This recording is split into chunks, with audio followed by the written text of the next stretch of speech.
Hello guys, welcome to this tutorial on using the AI Assistant plugin in Obsidian. If you want to use the AI capabilities of Obsidian to improve your note-taking experience, you are in the right place. I'm going to show you how to install the plugin, how to set up your API keys, and using the key features of Obsidian like text assistant, image generation, and speech to text. Let's dive in. The first thing that I want you to do, of course, is to install Obsidian, which many of you will already have done.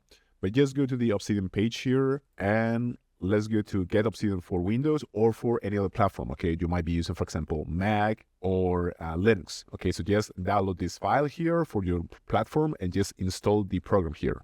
Now, once you install that program, we can open Obsidian here. And the first thing that we have to do is we have to turn on our community plugins, okay? So this is the main page here, and I need you to find this button, okay, this gear icon, which is the settings.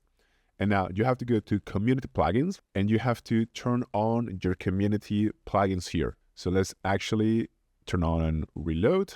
And now we're going to open the settings again. We're going to go to community plugins and we're going to start to browse for our plugins, okay? And the one that I want you to search for is going to be our AI assistant, okay? So just type in AI assistant. And it's this one here. Yeah, it's this one here actually. Okay, and now you're going to basically install it. So let's wait, and now it's installed. Now, the next step is that we're going to have to turn on this plugin. Okay, so we're just going to turn on this slider here. And now we have to get our API keys, okay? And depending on what model you're using, ChatGPT, Claude, Perplexity, so on, you're going to have different ways of doing it. But I'm going to show you two ways in which you can do it, okay, which are going to be the most common. The first one is from ChatGPT. So I want you to go to this page here, platform.openai.com. Okay, let's just go here for a second. And now it's going to ask you to sign in basically to your account.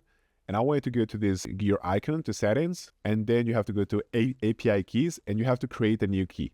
Okay, and just give it a name like Obsidian, key, for example. And just you have to select a project and then you have to click on create secret key and just copy the key that they're going to give you. Okay, you have to copy it and you have to save it somewhere. Okay, just save it in a document or things like that. Okay, I have already copied it, so I'm not going to show you here.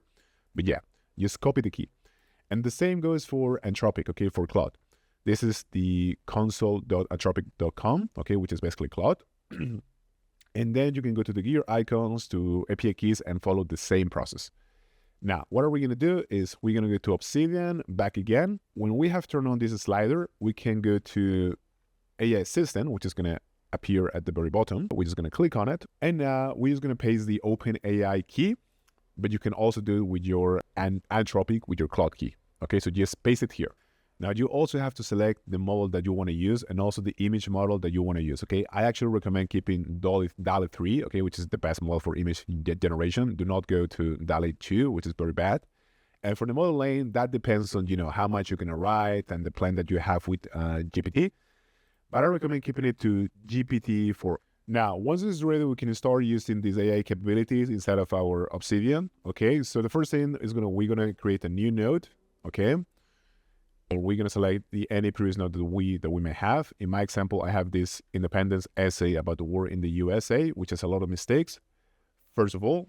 And what you can do, for example, is you can ask a question, okay? So let's say that this word, for example, this is misspelled, okay? It should be independence, okay, with E.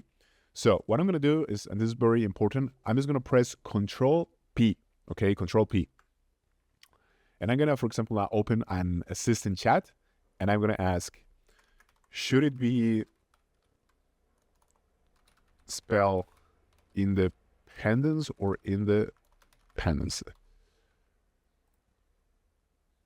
Cool. Okay. And now it gives us the correct answer, and we can actually correct this, okay, with an E. Okay, great. Now, let's say, for example, that we want to, I don't know, this paragraph here is, for example, too long, and we want to make it shorter, okay? What we can do is we can press Control P again, but in this case, we're going to press Open Assistant Prompt. Okay, so this is going to work once we have our text highlighted, okay? And I'm going to rename this to replace this paragraph with a much shorter version. And after a couple seconds, this is what we have, okay, which is cool. Okay, let's say now, I don't know, let's do something else, for example. Against, let's correct this and let's type in a Spanish suppression, for example. And let's go Control P, assistant prompt, replace, and let's actually type correct effects on this paragraph. So let's see what kind of work it does. Okay, cool. It actually changed it to British operation, okay, which is actually true. Okay, so it changed it from Spanish to British. That's amazing, actually. Okay, and the last thing that I want to show you, actually the second to last thing, is how you can generate image from a paragraph, okay? So the same way, okay, you can just select a paragraph here. Let's select, for example, this one. And I'm going to press Control P. And then I'm going to open my image generator. And I'm going to say, for example, create an image based on this paragraph. Make it look cartoonish, okay? And I'm going to click on send. It's probably not going to let me because I don't have enough tokens. Exactly. I don't have enough tokens for this account here. But if you have enough tokens, you're going to be able to actually create images, which is amazing. And now the last thing that I want to show you is the speech to text feature, which is going to allow you to transcribe audio, okay? Whether you want to record it or you want to upload it to text, okay? In case that you are pretty lazy and you want to take like a voice note, but you want the AI to transcribe it for you, okay? So you're just going to go to an empty note or to any kind of note that you want to have, that you want to actually write. And instead of writing, you're going to press Control P and you're going to go open speech to text. And then you're going to start recording, okay? Again, for this, you need actually ChatGPT Plus, okay? But yeah, you can do this, all right? So that's pretty much it for Obsidian. Thank you so much.